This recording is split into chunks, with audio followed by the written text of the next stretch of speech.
mais ils le disent ouvertement, c'est-à-dire nos ennemis se sont relevés à chaque fois.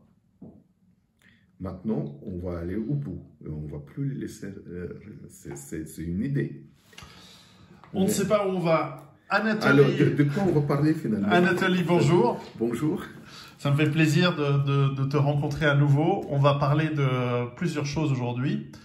Tout d'abord, ton actualité, tu sors un nouveau livre. Oui, un livre que je n'ai pas. Pas dans encore. mes mains, oui. Il est en train d'être distribué en ce moment même. Nous sommes fin novembre, début décembre. Et le titre de ce livre, c'est La race et l'Ellade. La race et l'Ellade, et un petit sous-titre, La blancheur dans la Grèce antique. Exactement. Ce livre nous plonge dans la période de l'âge d'or grec, nous plonge dans le monde qu'ont connu, bien connu les Platon, les Socrate, les Aristote, les Périclès. Raconte-nous un petit peu de comment a été généré ce livre et quelles sont les thèses principales. Je dois quand même commencer par le début, c'est-à-dire, je suis un ancien enseignant de l'université, j'ai enseigné à la Sorbonne, j'ai enseigné à l'université de Nice, et je vois, connaissant l'intérieur du système académique occidental, que l'université démolit l'univers culturel et donc corporel d'occidentaux.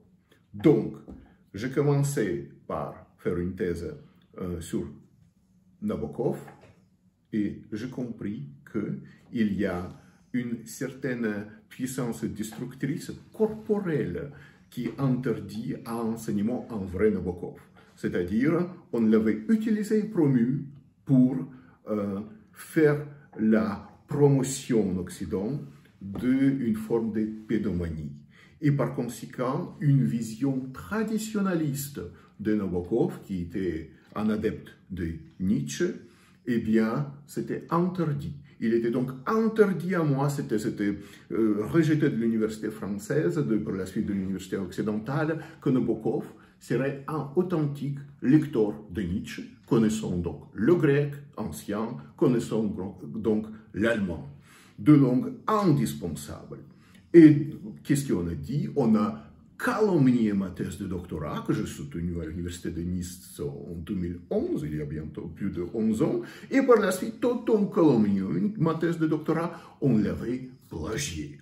On avait plagié par une personne qui méconnaissait le russe, faisant une thèse sur Nabokov, le français est une langue de création de Nabokov, et naturellement l'allemand. Donc c'est l'imbécilité qui est glorifiée.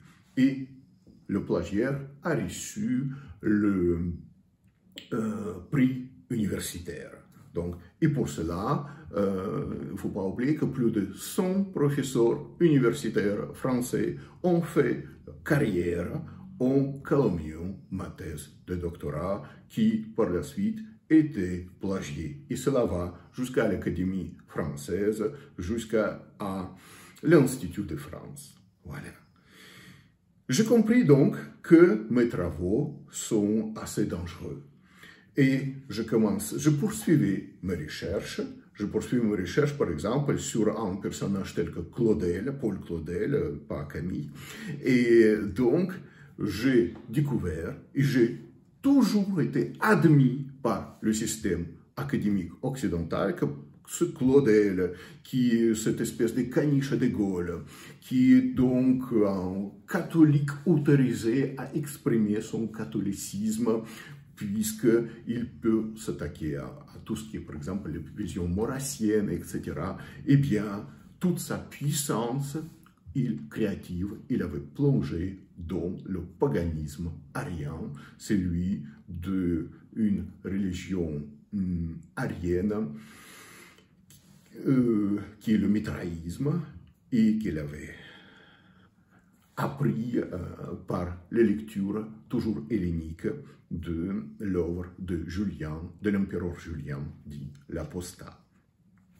Donc, en quelque sorte, mon œuvre, à la base, c'était d'offrir, rendre à des créateurs authentiques de l'Occident leur véritable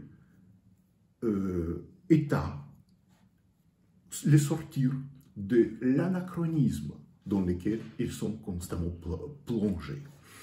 Par la suite, c'était un tas de travaux, par exemple mon livre sur Ingmar Bergman, qui est effectivement, sort l'ensemble de sa création de l'univers esthétique du national-socialisme hitlérien, puisqu'effectivement, toute sa famille a été des nationaux socialistes. Et donc actuellement, en Suède actuelle, l'université scandinave, l'université des États-Unis fait d'Ingmar Bergman un authentique chantre du boboïsme, sans naturellement jamais dire que c'est Ingmar Bergman dont le portrait se trouve sur le billet de banque royal de Suède de 200 couronnes, était un authentique national-socialiste qu'il avait ouvertement déclaré dans ses écrits autobiographiques. Tout ça est effacé. Et donc, qu'est-ce qui est arrivé pendant que je travaille? Je continue à travailler dans tout ce qui est l'héritage de la Grèce antique, cet héritage en fait de la Grèce antique qui a fait notre culture, notre civilisation, notre monde actuel. Eh bien, je vois que on démolit cet héritage. Comment on le démolit? Et en plus, en le démolissant, on efface, on pratique cette cancel culture, ce qu'on m'a enseigné pendant toutes mes études de la Grèce antique, dans l'université suisse, allemande, scandinave, française. L'université française m'a publié en tant qu'helléniste, ne l'oublions pas, en 2003, le directeur d'études grecques à la Sorbonne m'avait publié. Dès 2003, donc quasi depuis 20 ans, je suis reconnu par l'université française comme un helléniste professionnel publié par le bulletin de Guillaume Budet. C'est l'association des hellénistes et des latinistes français. Et donc, je vois qu'on procède à l'effacement de tout ce qui a été enseigné, non seulement à moi, mais à des générations et de générations d'occidentaux. Et donc, cet enseignement de la Grèce antique qui avait nourri spirituellement nos militaires occidentaux depuis plusieurs siècles, nos poètes, nos architectes, nos médecins, tout depuis Hippocrate, depuis Thucydide, depuis Homère, avait généré notre Occident. Et je suis en train de voir comment on démolit notre monde. Et on le fait exactement, et comme je l'ai dit précisément dans mon travail, dans mon livre sorti, La race et l'Ellade, eh bien, ils le font exactement comme les trotskistes soviétiques l'avaient fait quand ils ont pris le pouvoir, à partir du putsch de 1917. Comment ça a été? Eh bien, ils venaient dans c'était plus simpliste naturellement, ils venaient dans les monastères chercher orthodoxes de l'Empire russe qu'ils ont foulé pied, ils disaient, bah, on vous réunissez les moines, qui étaient les grands théologiens, eh bien, on a la possibilité quand même de vous exterminer tous. Mais cette croix que vous avez sur le cou, eh bien, on vous laisse la possibilité de l'enlever par vous-même, puisque c'est comme ça que procède le Satan. On peut naturellement vous forcer, ce qui est le plus pervers, c'est on vous le fait faire par vous-même.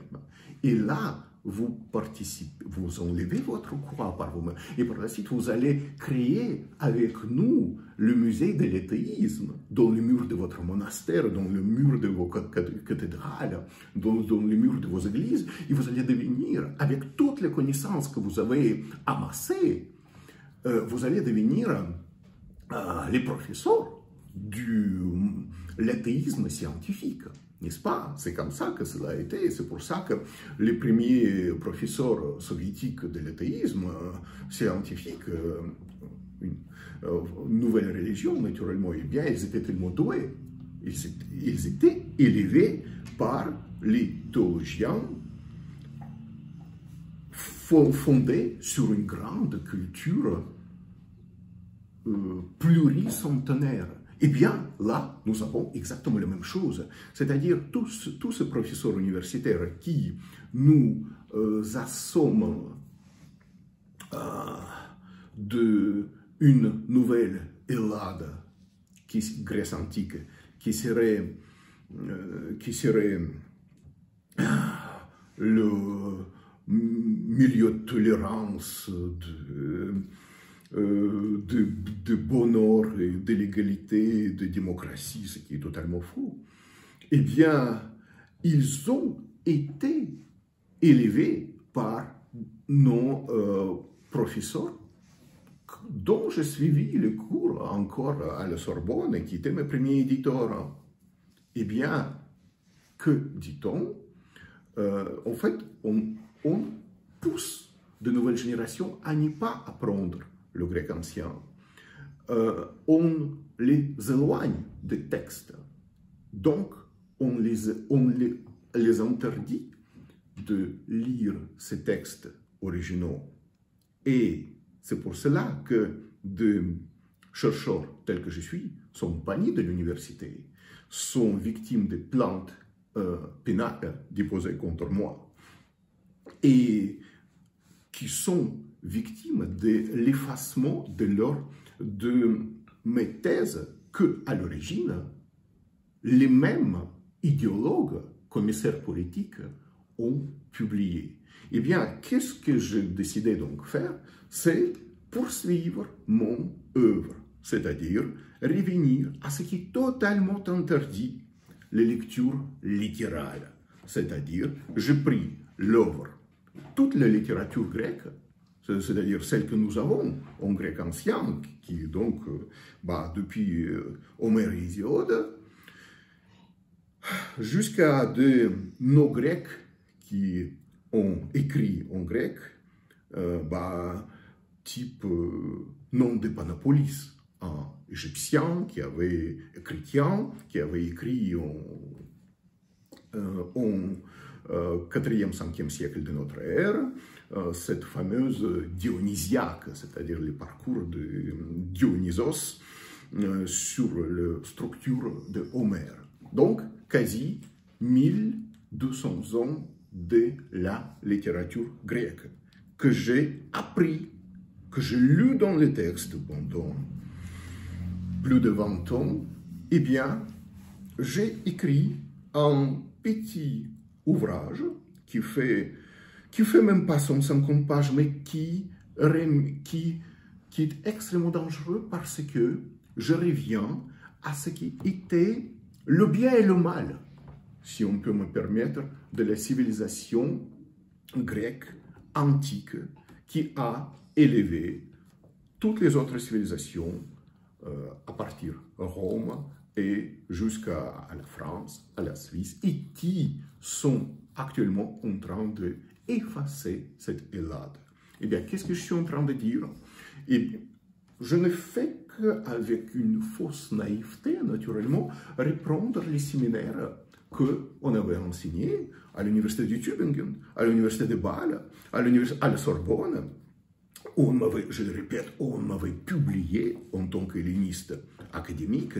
Eh bien, je prends par exemple l'œuvre de Homère et je prends les hellénistes qui ont travaillé sur ces œuvres, tels que Friedrich Nietzsche, par exemple, un helléniste professionnel qui était professeur à l'université de Bâle, par exemple, qui était promu par, expatrié vers la Suisse par des hellénistes allemands, tels que Friedrich Nietzsche. Eh bien, je prends naturellement les adversaires de Nietzsche, tels que fut par exemple Wilamowitz, Müllendorf, etc.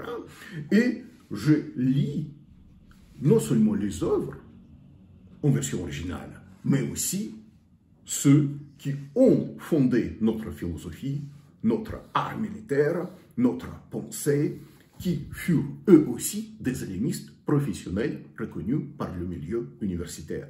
Eh bien, qu'est-ce que je suis en train de découvrir? On les jette, on les foule, on les démolit. On démolit non seulement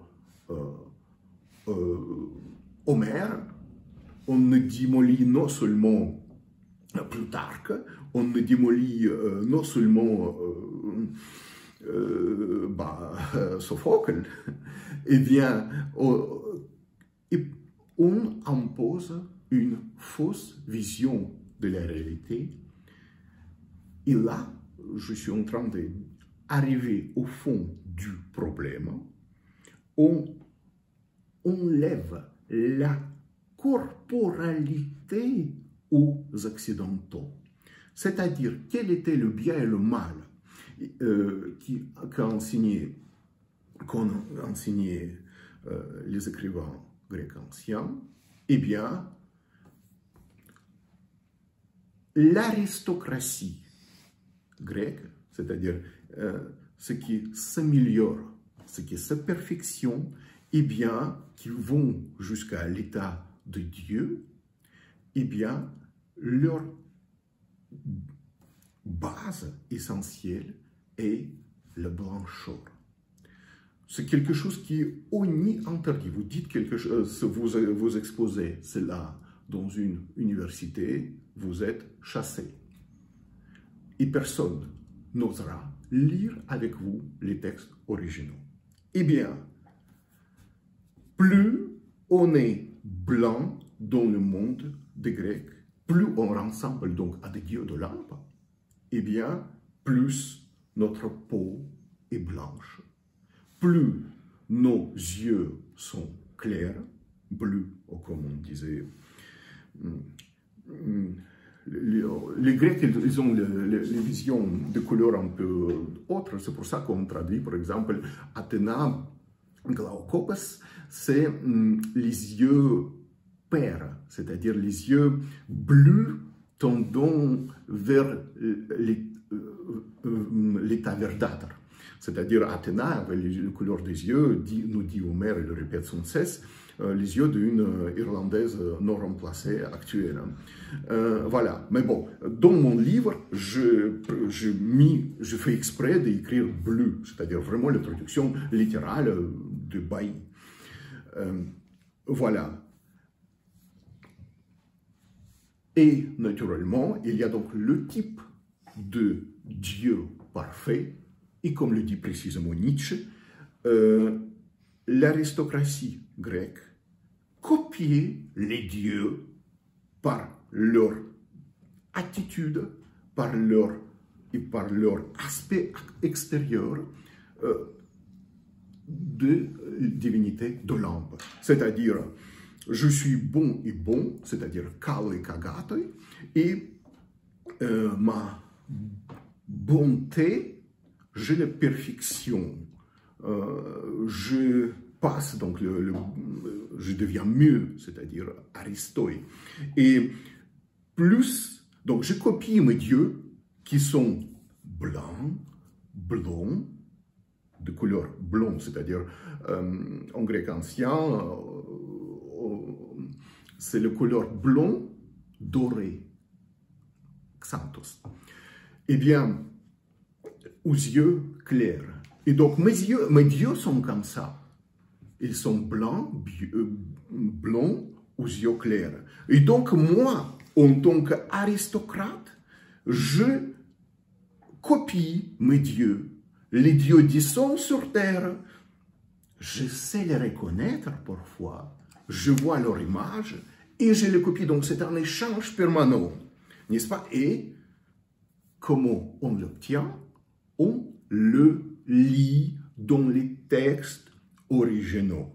Autrement dit, chaque fois qu'on a les descriptions d'une divinité telle que Héra, qui est donc l'épouse et sœur de Zeus, eh bien, on le décrit en tant que leikolenos er, c'est-à-dire elle a,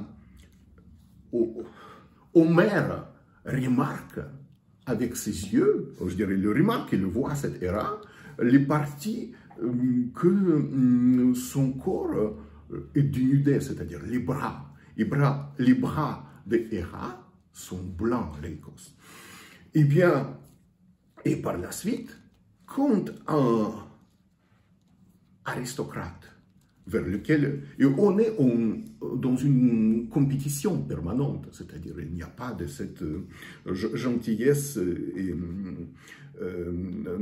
qu'on nous est en train de rendre, c'est-à-dire le monde hellénique, c'est la guerre permanente, on est en agone, c'est-à-dire on est en compétition permanente, on entre en guerre si cela il le faut pour démontrer notre perfection. Et donc quand on se perfectionne, on est élite et on, ce qui est vraiment interdit naturellement, eh bien, on lutte contre nous-mêmes, on foule notre être du passé par nos pieds et on devient mieux. Eh bien, plus on se perfectionne, plus on va vers cette blancheur corporelle à l'image de nos dieux.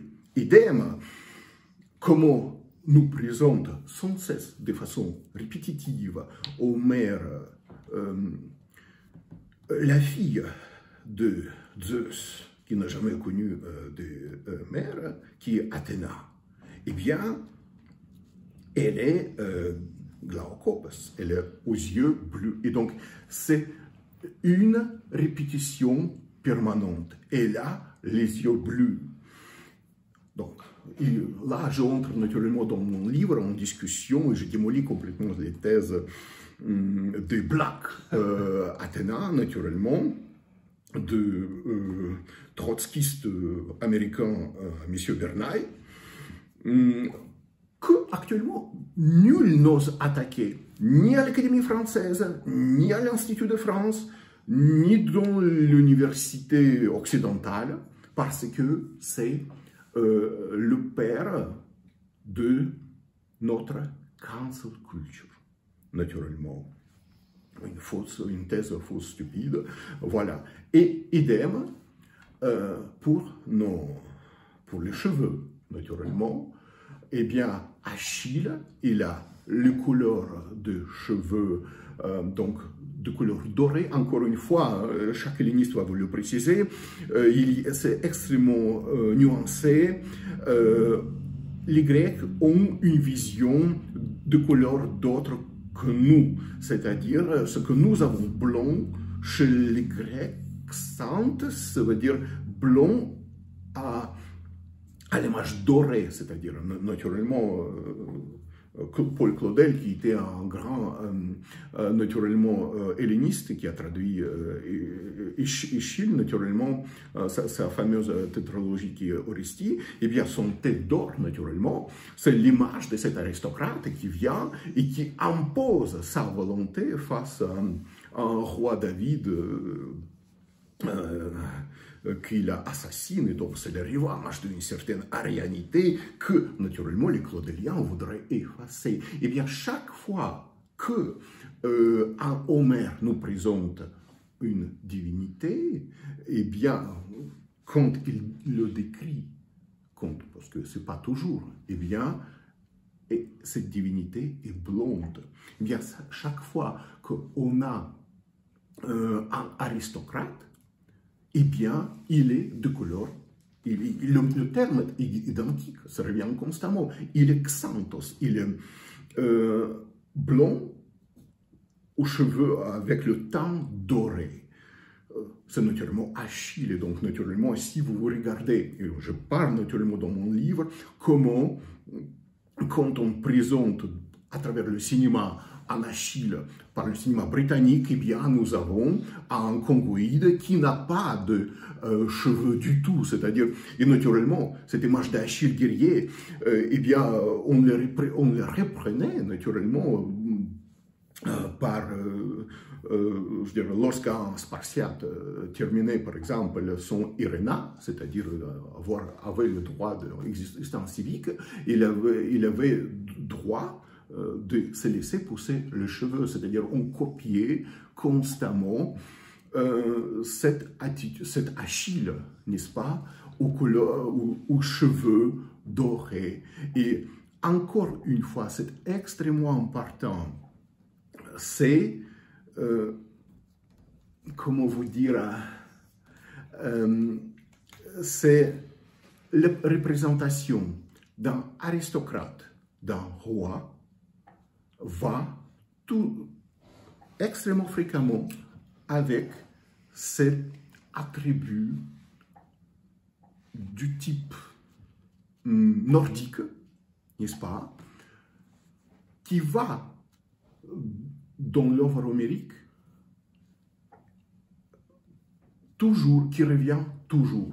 Et c'est extrêmement important encore, et je reviens à mon livre, qui est la race et l'Ellade. C'est un petit livre qui fait 150 pages, même pas. Mais c'est un ouvrage explosif, lequel je pouvais pousser jusqu'à 1000 pages, c'est-à-dire ce qu'avant on faisait comme une thèse d'État. Tout simplement, je fais le condensé de ce terme. Par exemple, quand il y avait un terme chez Homère, quand il parle de Xanthos, cheveux blonds dorés, eh bien, j'ai pris naturellement quoi?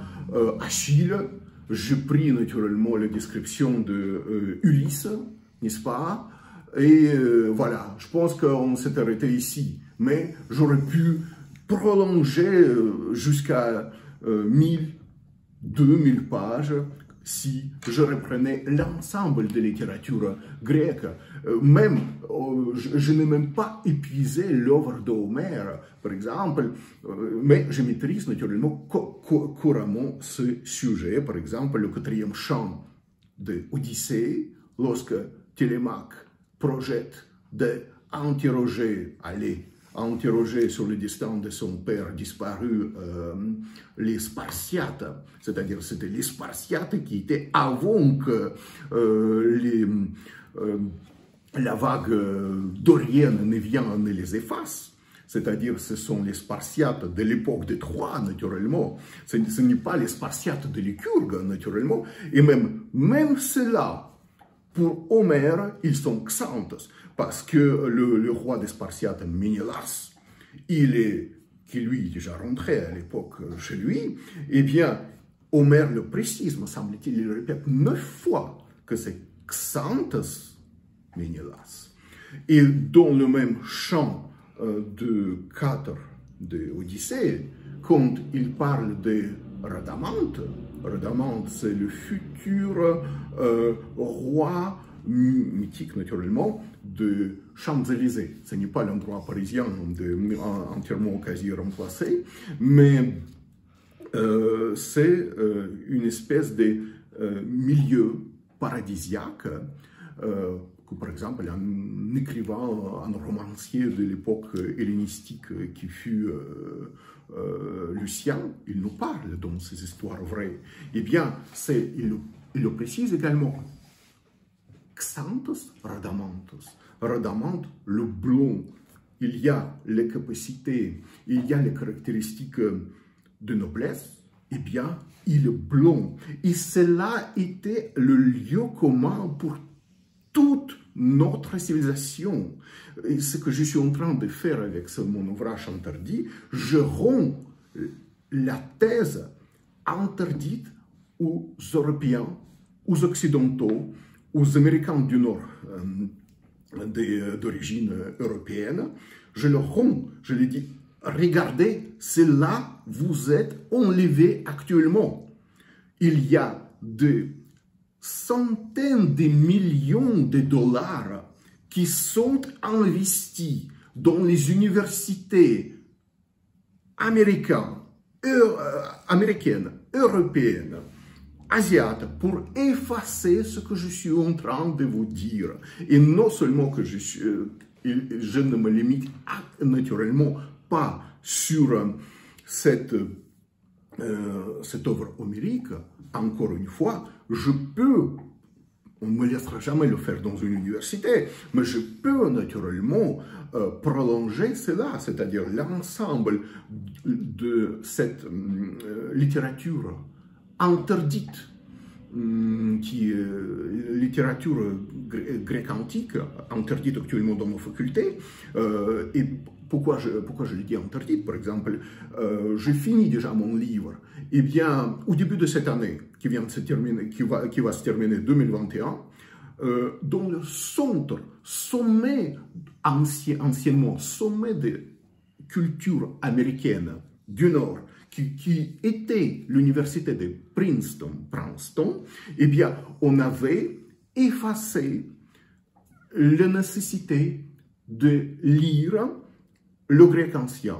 Et comme avait dit la chef du service, ils ont choisi toujours une femme blanche pour cela, c'est drôle, avec beaucoup de malheur dans ses yeux, eh bien, elle dit, quand les chercheurs qui ne maîtrisent pas le grec, qui vont venir étudier les textes grecs, on peut dire ce qu'il sait, ça va dynamiser, c'est ça ce terme. Je veux dire, on va investir les études grecques, c'est-à-dire l'enseignement de politologie, c'est une faculté de politologie, c'est extrêmement intéressant, par des commissaires politiques, n'est-ce pas? Et cela est partout, c'est-à-dire on efface constamment notre monde. Par exemple, Nietzsche qui disait que on doit élever les futures générations par la lecture de Plutarque. Qu'est-ce que c'est le Plutarque, entre autres? C'est le bien et le mal. C'est-à-dire, il prend un personnage, c'est en grec, il prend de Héronée, eh bien, il prend un personnage grec, il prend un personnage du monde latin, et il décrit, entre autres, il y a d'autres comme les Moraliades de Plutarque naturellement, mais il décrit leur vie à sa façon. Il est mort en l'an 125 de notre ère, donc c'est fin du 1er, 2e siècle de notre ère.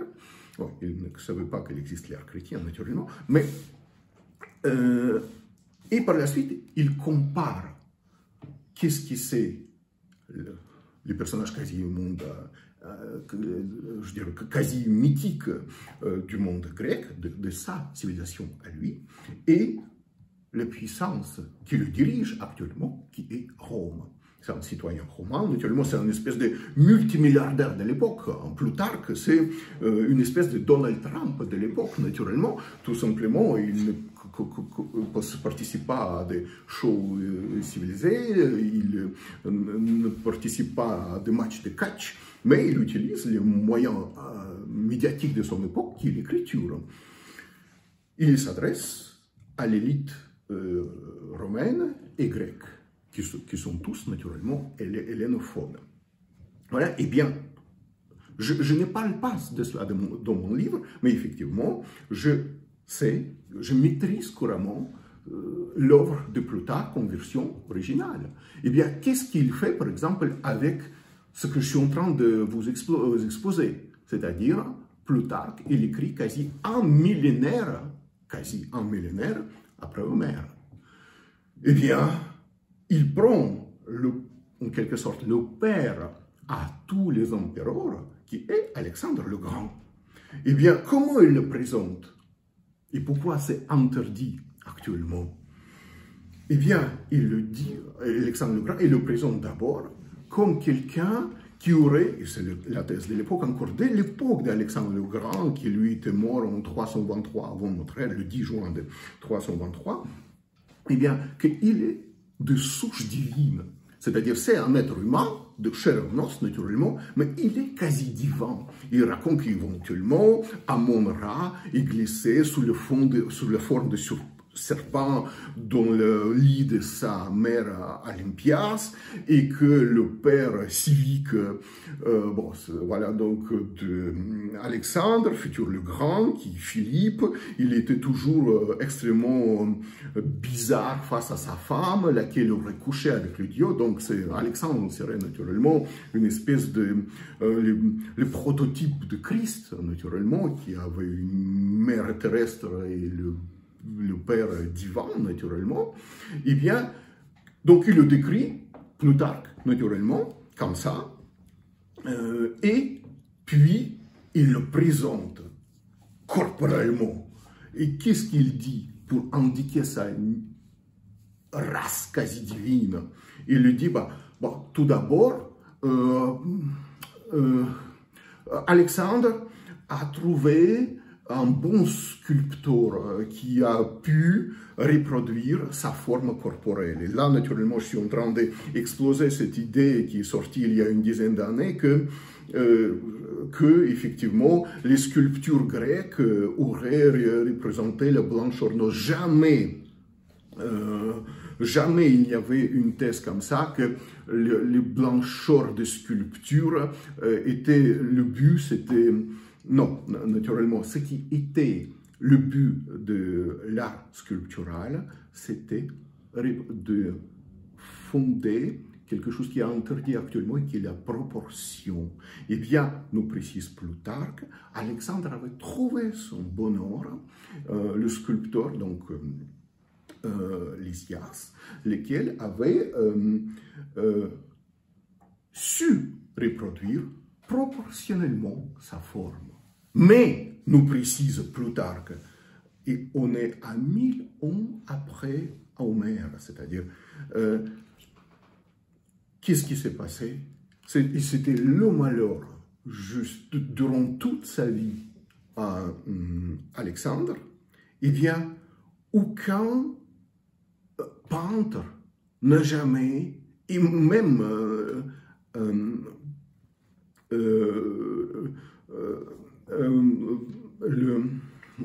donc, aucun peintre n'a jamais pu reproduire la blancheur de sa peau.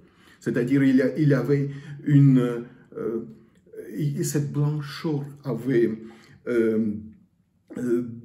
tellement exceptionnelle que même le peintre qui était le peintre supérieur, qui est donc l'ami de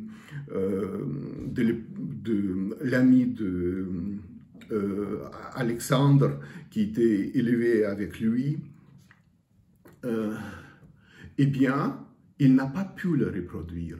Il n'a pas pu reproduire cette blancheur. Et par la suite, pour des personnes qui ne veulent pas comprendre, Plutarque de préciser, il offre en fait d'autres types par lesquels on reconnaît les divinités. C'est-à-dire, le corps d'Alexandre était empli d'arômes, c'est-à-dire quand il parlait, donc en fait, ce qu'on parle, par exemple, le chrétienté a repris naturellement cette notion de cadavre exquis, c'est-à-dire le corps est tellement bon, tellement quasi divin qu'il reproduit les aromes.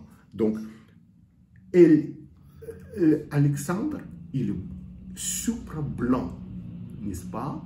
Et par la suite, quand il s'agit de comparer, puisqu'il prend un grec, et par la suite, il le compare naturellement avec le sommet de la romanité, qui est Jules César. Et là aussi, si on lit Plutarque, qu'est-ce qu'on découvre?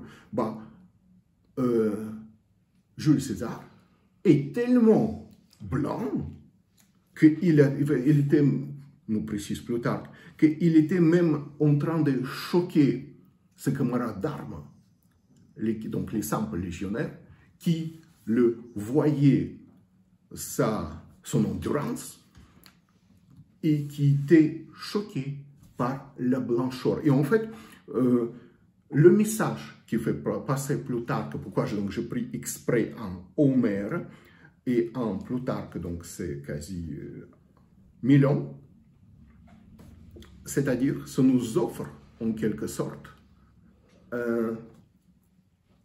l'échelle des valeurs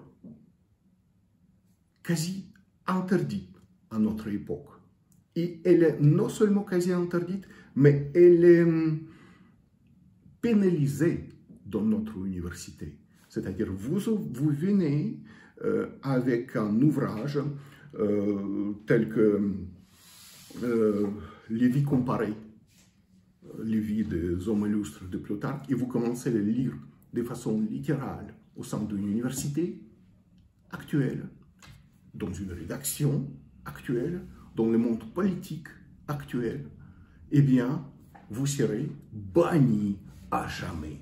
Et donc, mon livre est une tentative d'offrir à des occidentaux de venir leur corporalité qu'on essaie et on réussit à les enlever. Où peut-on trouver ton livre? Bon, je ne le mets pas, mais oui, je pense qu'on peut le trouver chez son éditeur, qui est Daniel Conversano. Il y a le site pour cela. Je le mettrai dans la description de la vidéo. Voilà.